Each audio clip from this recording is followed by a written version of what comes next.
Guys, I can't tell you the amount of times I've ordered pizza and just eaten garlic knots and then gotten too full to enjoy the pizza. I'm a garlic knot fanatic, but on keto, you can't really enjoy it. So today we're gonna try to air fry us up with my new air fryer some amazing cottage cheese keto garlic knots and see how they come out. So I've got all my ingredients ready over here, guys. And if you've never, watched my channel before, you may not know that I am not a professional cook. So I should probably offer a disclaimer right off the bat.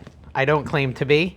I'm just a guy who likes to cook for his family. Okay, so I just poured a bunch of cottage cheese into my cheesecloth and we're gonna strain it. And this can be a messy process, unfortunately, but it's all right. We want 3/4 of a cup once we drain it. We're gonna just try to get all this liquid out here.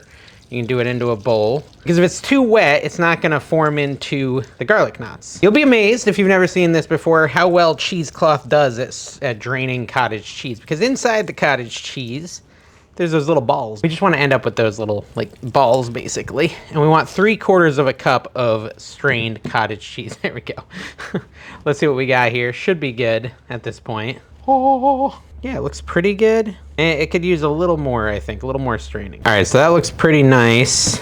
We're gonna put it into our 3/4 cup here and see if it fills it. I kind of do more than 3/4 of a cup because you lose some volume when you strain the cottage cheese. All right, there we go. Let me wash my hands and clean up. So what I want to do is take our 3/4 cups of cottage cheese and put it into some sort of a food processor or blender or something like that. I'm using my little Ninja chopper thingy here. And we just want to blend up this cottage cheese so that it is smooth, like so. That's pretty smooth. Doesn't need to be perfect yet because we're still gonna blend it a little more once we add our other ingredients. I decided to go air fryer on these. I feel like air fryer is gonna get us that perfect amount of crisp that we need. I think an oven or something might not work as well. So we'll see. So we want 1 ounce of cream cheese next, and we'll just plop that in there. And let's blend that up and combine it. Nice, looking smooth. Then we want a cup of low moisture mozzarella, and I'm just gonna use the pre-shredded stuff here, and add that into the cottage cheese as well. And we'll use our mixer to combine that. All right, that's having a little harder time, but I'll just kind of push it down with a knife. We should be able to get it to blend up pretty good, I think, if we're patient. You also might have a different kind of food processor that might work better, we'll see. I just realized I may not have followed the instructions perfectly, we'll see. Technically, I didn't need to blend those all together, and nor do you. We could have just, whatever. The next step is to microwave this, but we actually didn't need to blend in the cream cheese and the cottage cheese and the mozzarella. You could have just blent up the cottage cheese and then microwaved it like we're gonna do with this. I don't really think it's a big deal that we combined everything ahead of time. It's gonna maybe make the texture moderately different, but I asked ChatGPT, because I used ChatGPT to come up with the recipes. If you're OG, you know that's how this channel started, was asking AI to create recipes. I never really stopped doing that. And in general, the recipes have been getting worse, but every now and then there's a good one. The French onion soup one I did recently with cottage cheese was a banger, as the kids would say. It was delicious. So, you know what? This might make the texture even better, honestly. We don't want chunks. Well, it wouldn't because we would have melted. Anyways, we're gonna melt this, but before we melt it, I wanna mix our dry ingredients so that we're not stressed that it's gonna cool off too fast. All right, for our dry ingredients, we wanna take 1 cup of blanched almond flour, friend of the keto everywhere. 1 cup of that into a bowl.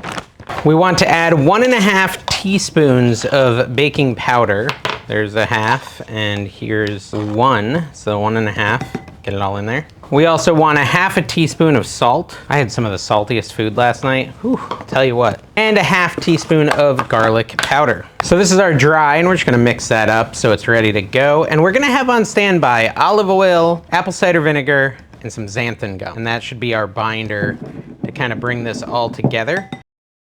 Hey guys, brief interruption, but I wanted to tell you, I love steak. I'm a steakaholic. I talk about steak all the time. Steak is awesome if you're on the keto or carnivore diet, high in protein. It's just delicious, lots of fat, all that stuff. Often I cook my steaks outside, but I recently got this new air fryer Tasty sent me, which is designed to cook the perfect steak at home, and many other things, of course, as any air fryer would be. But this thing is awesome. It comes with a built-in probe, there's an app, all these amazing features, and I really like it. There's even a little window you can look through to see your steak cooking. So what I really like about this is it lets you cook the steak in your house and it takes out all the guesswork. It comes with a dual sensor probe, and you just plug the probe into the side of the air fryer, okay, which is really cool. And it will actually track and cook it according to what the probe is telling it, and there's an app where you can track it as well. I've got a steak, which I just put some salt on, because that's all you really need with a steak. And what we want to do is we want to just take our probe and slide it into said steak. See, I'm going to go to a nice thick area, like that. Put the probe into the steak, as you can see, and then you slide it in, and we should probably route this under there. And we turn on our air fryer, and you should be... but yeah, there's actually literally a steak button, so I can just press steak. I can choose the kind. What is this? Is this strip, right? Yes, it actually says New York strip, so yes, okay. Medium rare, yes, I'll go with that. Currently, it says that the steak is at 45 degrees internal, using the probe built in, and that it's gonna take around 17 minutes. And then I just hit go. Starts to cook.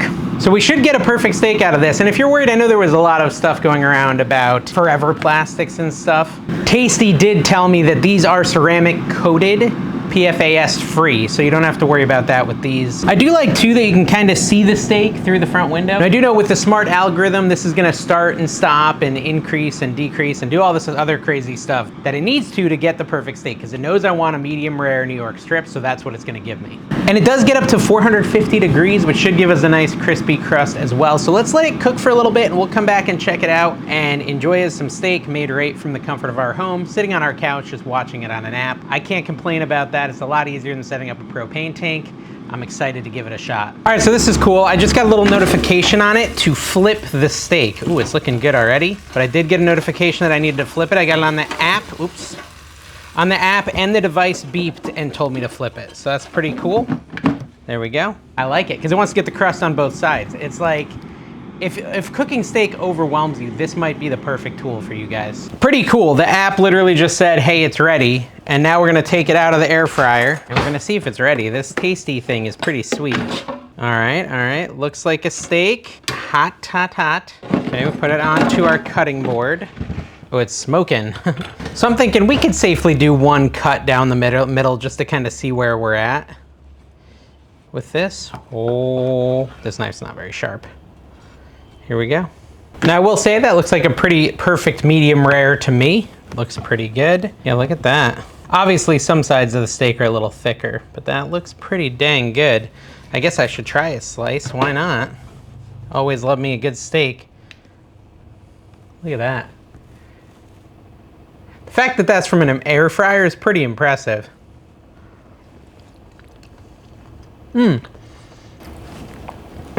Wow. All right, so the tasty air fryer, a very impressive way to cook a steak at home without leaving the house, without going outside. You can set your doneness. You don't have to do 130 degrees. You can do 140, you can do 150 if you like it well done. That's all up to you.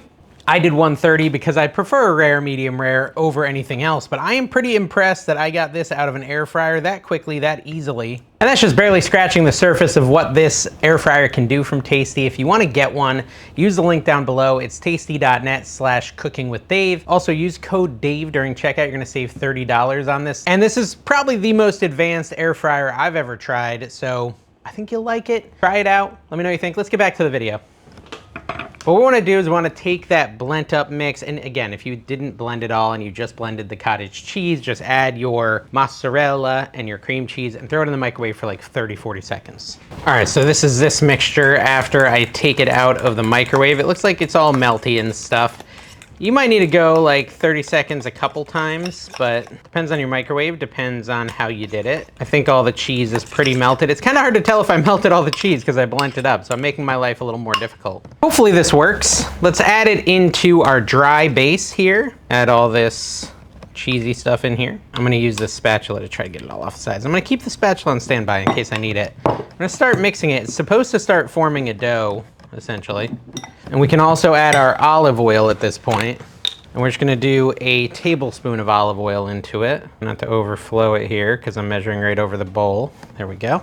And then a half a teaspoon of apple cider vinegar. Now I've got the xanthan gum on standby if we need it. I'm not sure if we're gonna need it though. There's my apple cider vinegar. Now let's mix this all up and hopefully we're gonna have a dough when we're done with this. Give me some of that dough. Sound like a old-timey 1940s robber. Give me some of that dough, y'all. I made out like a fat rat. Binding and hoping it turns into a dough. Right now it's not feeling great. I'm not in love with the way this feels, but it says to knead it for a minute. So maybe we just gotta knead it. It's not like really a kneading texture though. That's the concerning part. I don't think this is working. I think I screwed it up beyond repair. So as is typical for Dave, I'm gonna turn off the cameras. I'm gonna redo this where I blend the cottage cheese only, and then I'll be back. It'll be good. All right, so whatever, 10 minutes later, we're back. I've got just a blend up cottage cheese. I've got my cream cheese and my mozzarella, and I've got my dry. So now we're ready to actually do this thing properly, and hopefully it looks like a dough after instead of that sticky mess we had before. Just mix up my dry ingredients. We're gonna melt our cheese. Oh, I almost did it wrong again, because technically I'm supposed to put the cottage cheese in with this and melt it all together. So that would have been bad if I did that wrong. So we're gonna add the cottage cheese to the non-blent up other cheeses. This is a terrible spatula. It's like stiff. Why would a stiff spatula even exist? All right, 30 to 40 seconds. All right, I went for 30. It's definitely not melted yet, but we can at least combine it a little. The cream cheese is melted, but the mozzarella still needs a little more time. So I'm gonna do 30 more seconds on that. Mix it up a little more. I don't know if this is gonna be any better, I'll be honest with you guys, but we're gonna add it in. I nuked it for a minute in my pretty low power microwave, and it looks pretty melted. So we're gonna combine it and see if a dough starts to form. If it doesn't this time, then I don't know. Let's see. I'm gonna just mix this together. I'll add the olive oil in a minute. It is looking better. I think it's looking better. Let's add our 1 tablespoon of olive oil. See if that ruins it, like that. See, does it like that or dislike? All right, we're still doing pretty good. Half a teaspoon now of apple cider vinegar. There we go. Mix that in, and then we're gonna switch over to hand kneading. Last time we tried that and we couldn't really do it because it was sticking to our hands too much. So if we can hand knead it, we'll know we're on a better path to success. I think we are. Well, it's still really sticky, but it's not as bad as it was. I'm just like kind of squeezing it through my fingers, honestly, more than kneading it. But we'll see. Maybe it'll come together. Oh, you know what? I think we can add some xanthan gum. That's what we should do. Oh my gosh, but now I have no hands to do it. Oh my gosh, my hands are covered. I really had no choice, guys. I had to wash my hands. I couldn't get into the xanthan gum bag without doing it. So we're gonna take 1/4 teaspoon of xanthan gum and sprinkle it over top here. And this should help bind it together, maybe? Hopefully. All right, back to the hands. Hopefully it's not as sticky as it was, but I feel like it will be. It's hard for me to imagine that tiny bit of xanthan gum would make a huge difference, but maybe it will. You know what? It's actually a little better. All right, I feel like we've kind of gotten to a decent place with this dough. What do you think? It's a little tacky, but it's not like ridiculous at this point. It's not sticking all over everything in massive quantities. It's more like a ball of dough. Look at that. We'll call it good. So we're gonna throw this dough into the fridge for 20 minutes to firm up a little more. Okay, so while we wait for our dough to kind of firm up a little bit, we're gonna take a couple cloves of garlic. Technically, my recipe says 1 clove, but these are tiny, so I'm gonna take 4 little tiny ones. I'm also just a bit of a garlic fiend, and we're going to peel them. I don't know why this garlic is red. Someone could tell me in the comments. I mean, it's not ripe or it's too ripe. I've never seen such a thing. It smells like garlic. I don't know. I'm used to it being white. This actually feels like a little unready. Yeah, I don't know. It doesn't smell very potent. Potables. Maybe it's good I'm doing a little extra because this garlic does not feel super duper ripe. Does garlic ripen? I don't know. All right, so we'll dice up our garlic here. Easy peasy. Try not to cut your fingers. It's not ideal. I cut my finger the other day and it hurts. That's my review of cutting your finger by accident. It's painful. It smells pretty garlicky. I think it's gonna be all right. We're also gonna want 2 tablespoons of butter. Yeah, this is gonna be our garlic, like, what's it called? Garlic butter glaze? Glaze the right word for a garlic knot? I don't know. We're gonna throw the butter into the magical melting machine, and as magical as ever, it melted the butter. It's the microwave, folks, the microwave. We put the garlic in with the butter, like so. And yes, I know I'm using a measuring cup to melt things. That's fine, it's basically a bowl. I just rinsed off a little parsley here, so we're gonna chop that up. Parsley is optional, of course. So we can just take a tablespoon of chopped parsley and a tablespoon of parm, grated parm, and mix that all in. That's gonna be our topping. That'll be a really tasty treat on top of the garlic knots. I'm gonna set that aside. Technically, I probably should have done that right as they were coming out of the air fryer, but you can throw them back in the microwave. Throw that back in the microwave if it like hardens up. All right, guys, so I let this dough rest for 20 minutes. Here it is. And I don't know, I got the parchment paper because I didn't want it to stick. So we're gonna kind of just see how sticky it is. It actually looks okay. So we want to take off a little piece and roll it into like a 6-inch kind of a, I don't know, log or something like that. Yeah, okay, so this looks pretty good. I think I want it shorter though. I want it like that. Is that too short? That might be too short. How thick do we want it? Like that maybe? Well, we want to be able to make it into a garlic knot, so actually I will add a little more to it here. All right, can we turn this? Let's see, let me roll it one more time just to make sure it's strong. Can we garlic knot this? I'm not that worried about the shape, more like a pretzel. The reason I'm not worried about the shape is because I know cottage cheese doughs are hard to work with, and I've gone to plenty of restaurants where their garlic knots were literally just balls. And so I'm not too upset if we end up with like balls like this. Actually would be fine with that. Actually, maybe I'll just do that. That seems easier. But they're not gonna grow, so I think those might be too small. I don't think they're really gonna like inflate a bunch. So we could literally just kind of do this action. We wanna do like the size of a golf ball. And I want them to look a little bit like messy like that. I think that's perfect. I know this might be considered like the lazy way to make a knot, but I can't tell you how many times I've ordered garlic knots and they've just looked like a big ball anyways, because like once they rise, the knot form just kind of goes away. So I'm not that worried about that. I'm more worried about the taste, the texture, and all that. And I think we're gonna be on point with that. And that's what really matters to me. Now we want to get our garlic mix on this. Is this still good? That was only a couple minutes ago. Maybe I'll throw it in the microwave for 10 seconds. Should I just do it? You know what I'm gonna do? I'm gonna put them into the bowl here, and I'm gonna kind of dump our mix over them. Stir it up so it's nice and good and combined, and just dump that mix all over them, like so. And then, I don't know, give them a little toss-a-roo. I don't want them to deform either. I don't want the heat to deform them. All right, I think we're pretty good like that. Now we're gonna preheat my air fryer to 370 degrees. And this is my new tasty air fryer. So I'm actually gonna take out this tray here, which I've already talked about a bit. We're gonna, actually, you know what? Let's preheat it first. We're gonna set our air fryer to 370 degrees and we're gonna cook them for 10 minutes. All right, so I've let this preheat for about 3 minutes. I'm going to put in our garlic knots here. I threw a little bit of olive oil on the metal there. I know I already talked a little bit about this air fryer when I was cooking the steak earlier in this video. Ooh, man, I love all this garlic. I want to like load it up, but I probably shouldn't. All right, put it back in there. Off we go, 370. I did 10 minutes, and we'll check it halfway through to make sure it doesn't burn, but they should come out amazing. We'll be right back. All right, guys, my time is up. I'm gonna go ahead and pull these out. I will say I did flip them halfway through, and that some of them kind of fell apart a little. You see what I mean? But they came out, hey, they look pretty good, actually. Those look like some pretty good garlic knots. Let's go ahead and put them on our parchment sheet and we'll give them a shot. We'll try them out, see how they taste. I went a little crispy. I mean, I guess you could have done it for a few less minutes. I did mine for about 10. You could probably do like 8 if you wanted to in the air fryer, but they look really good actually. I'm excited. I'd say our air fryer did a good job. Let's give them a try and see how they taste. Ooh, they're really hot. They smell garlicky though. Okay, let's try them. They're so hot. It's gonna burn my mouth. I gotta wait a second. Let me let them cool for a second. All right, guys, so these have rested for a few minutes, so I won't scorch my face off. Now I'm gonna try them and see if they taste like a garlic knot. All right, so I tried them. My end opinion is we did not crack the code on keto cottage cheese garlic knots. Sometimes we don't crack the code for things. They cooked up fine. I tried cooking them a little longer. The problem is, though, they just don't taste enough like garlic knots. The texture is not quite there in the dough.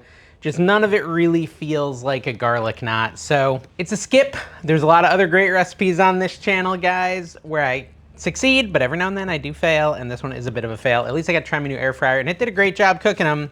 Just the basic recipe is not quite right to get that bready feeling. Hope you enjoyed the video. Make sure you subscribe, and we'll see you next time.